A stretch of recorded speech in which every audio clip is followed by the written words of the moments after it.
సహోదరి సహోదరులారా, మీకు శుభవార్త. 2025 సంవత్సరంలో మొత్తం 365 అంశాలను మీతో పంచుకోబోతున్నాము. జనవరి 1వ తేదీ నుండి ప్రతిరోజు ఒక అంశము మరియు దానికి సంబంధించిన వాక్యమును పంచుకుంటాము. దయచేసి ఆ వాక్యములను వినండి, ధ్యానించండి మరియు ఆశీర్వదించబడండి. దయచేసి సబ్స్క్రైబ్ చేయండి మరియు మీ స్నేహితులతో పంచుకోండి. ధన్యవాదాలు.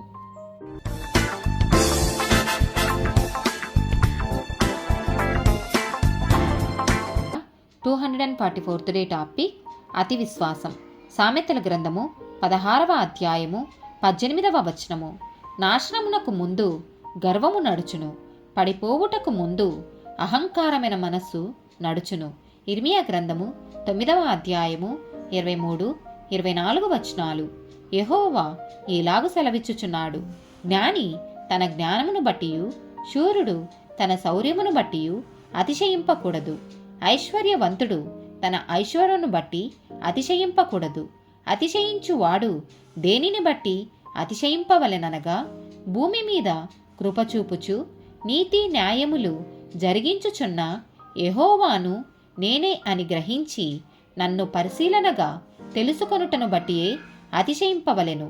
అట్టి వాటిలో నేను ఆనందించువాడనని యెహోవా సెలవిచ్చుచున్నాడు.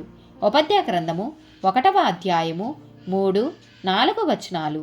అత్యున్నతమైన పర్వతముల మీద ఆసీనుడవై ఉండి కొండ సందులలో నివసించువాడా, నన్ను క్రిందికి పడద్రోయగల వాడెవడని అనుకొనువాడా, నీ హృదయపు గర్వము చేత నీవు మోసపోతివి. పక్షిరాజు గూడంత ఎత్తైన నివాసము చేసుకొని నక్షత్రములలో నీవు దాని కట్టినను అచ్చట నుండి నేను నిన్ను క్రింద పడవేతును. ఇదే యెహోవా వాక్కు. యాకోబు రాసిన పత్రిక 4వ అధ్యాయము 13-16 వచనాలు.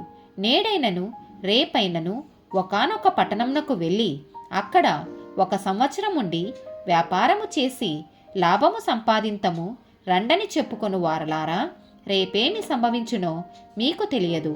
మీ జీవమేపాటిది? మీరు కొంతసేపు కనబడి అంతలో మాయమైపోవు ఆవిరి వంటి వారే. కనుక ప్రభు చిత్తమైతే మనము బ్రతికియుండి ఇది అది చేతమని చెప్పుకొనవలెను. ఇప్పుడైతే మీరు మీ డంబముల యందు అతిశయపడుచున్నారు. ఇట్టి అతిశయమంతయు చెడ్డది. లూకాసు వార్త 12వ అధ్యాయము 19-20 వచనాలు. నా ప్రాణముతో ప్రాణమా, అనేక సంవత్సరములకు విస్తారమైన ఆస్తి నీకు సమకూర్చబడి ఉన్నది.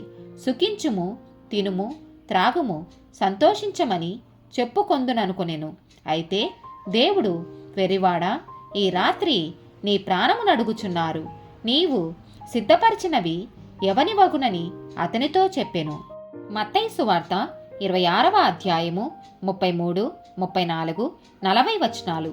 అందుకు పేతురు, నీ విషయమై అందరూ అభ్యంతరపడినను నేను ఎప్పుడునూ అభ్యంతరపడనని ఆయనతో చెప్పగా, యేసు అతని చూచి, ఈ రాత్రి కోడి కుయ్యక మునిపే నీవు నన్ను ఎరుగనని ముమ్మారు చెప్పెదవని నీతో నిశ్చయముగా చెప్పుచున్నానెను.